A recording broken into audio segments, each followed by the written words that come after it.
নমস্কাৰ, সুপ্ৰভাত। এষ্ট্ৰলাইভ অসমৰ দৈনিক ৰাশিফল অনুষ্ঠানলৈ আপোনালোক সকলোকে স্বাগতম জনাইছোঁ। আজি 29 শাওন 15 আগষ্ট শনিবাৰ 2026।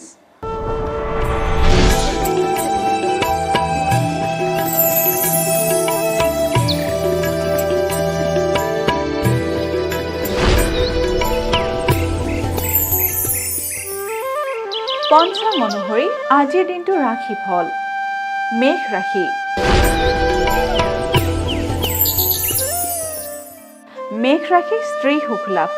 মেঘ ৰাশি জাতকসকলৰ আজিৰ দিনটোত পাৰিবাৰিক ক্ষেত্ৰত শুভ যাব। আজিৰ দিনটোত আপোনালোকৰ পত্নীৰ লগত সম্পৰ্ক দৃঢ় হ'ব। বৃষ ৰাশি। বৃষ ৰাশিৰ সম্পত্তি প্ৰাপ্তি। বৃষ ৰাশিৰ জাতক জাতিকাসকলৰ আজিৰ দিনটোত অৰ্থ বা তেনেকুৱা ধৰণৰ আন কোনো সম্পত্তি লাভৰ যোগে দেখা দিছে। মিথুন ৰাশি। মিথুন ৰাশি ভাতৃ উন্নতি। মিথুন ৰাশি জাতক জাতিকাসকলৰ আজিৰ দিনটোত নিজৰ ভাতৃ কৰ্মস্থলীতে হওক বা পঢ়া শুনাৰ ক্ষেত্ৰতে উন্নতি লাভৰ যোগে দেখা দিছে। কৰ্কট ৰাশি। কৰ্কট ৰাশিৰ স্থান পৰিৱৰ্তন।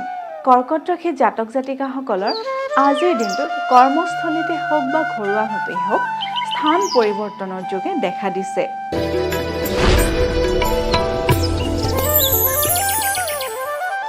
সিংহ ৰাশি। সিংহ ৰাশি বিলাস সামগ্ৰী লাভ। সিংহ ৰাশি জাতক জাতিকাসকলে আজিৰ দিনটোত আন কোনো ব্যক্তিৰ পৰা উপহাৰ পাব পাৰে। গতিকে আজিৰ দিনটো আপোনালোকৰ বাবে শুভ দেখা গৈছে। কন্যা ৰাশি। কন্যা ৰাশিৰ অকস্মাত বিপদ। কন্যা ৰাশি জাতক জাতিকাসকলৰ আজিৰ দিনটোত হঠাতে বিপদ আহিব পাৰে। গতিকে আজিৰ দিনটো আপোনালোকে বাহিৰলৈ ওলাই গ'লে বা ঘৰত থাকিলেও সাৱধানেৰে থাকিব।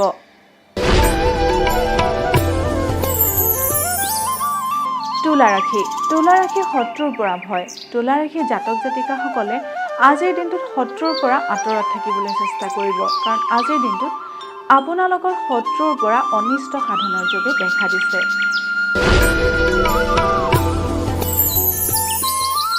বৃশ্চিক ৰাশি। বৃশ্চিক ৰাশিৰ শিক্ষকৰ শুভ। বৃশ্চিক ৰাশিৰ জাতক জাতিকাসকলে যদি শিক্ষকতা বৃত্তিৰ লগত জড়িত হৈ আছে, তেতিয়াহ'লে আজিৰ দিনটো আপোনালোকৰ বাবে শুভ দেখা গৈছে।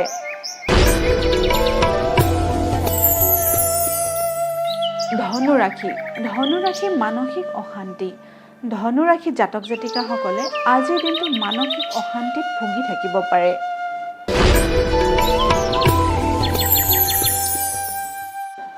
মকৰ ৰাশি। মকৰ ৰাশি ভাতৃ কষ্ট। মকৰ ৰাশি জাতক জাতিকাসকলৰ আজিৰ দিনটোত ভাতৃসকলৰ প্ৰতি বিশেষ ধ্যান দিয়া উচিত, কাৰণ আজিৰ দিনটোত আপোনালোকৰ ভাতৃয়ে মনোকষ্ট অথবা শাৰীৰিকভাৱে কষ্ট পাব পাৰে। কুম্ভ ৰাশি। কুম্ভ ৰাশি সৌভাগ্য প্ৰাপ্তি। কুম্ভ ৰাশি জাতক জাতিকাসকলৰ আজিৰ দিনটোত শুভ দেখা গৈছে, কাৰণ আজিৰ দিনটোত আপোনালোকৰ সৌভাগ্য প্ৰাপ্তিৰ যোগে দেখা দিছে। এইবাৰ আহিছোঁ অন্তিমটো ৰাশি মীন ৰাশিলৈ। মীন ৰাশি তীৰ্থ ভ্ৰমণৰ যোগ। মীন ৰাশিৰ জাতক জাতিকাসকলে যদি বহুদিন ধৰি কোনো তীৰ্থস্থান ভ্ৰমণ কৰিম বুলি ভাবি আছিল, তেতিয়াহ'লে আজিৰ দিনটোত সেই পবিত্ৰ কাম কৰিব পাৰে, কাৰণ আজিৰ দিনটোত আপোনালোকৰ বাবে তীৰ্থ ভ্ৰমণৰ ক্ষেত্ৰত শুভ দেখা গৈছে। এয়াই আছিল আজিৰ দিনটো ৰাশিফল। এষ্ট্ৰলাইভ অসমৰ দৈনিক ৰাশিফল অনুষ্ঠানটিৰ পৰা মই জুৰি কলিতাই আজিলৈ বিদায় মাগিছোঁ। আপোনালোকৰ দিনটো শুভ আৰু সমৃদ্ধিশালী হওক তাৰেই কামনা কৰিছোঁ। ধন্যবাদ।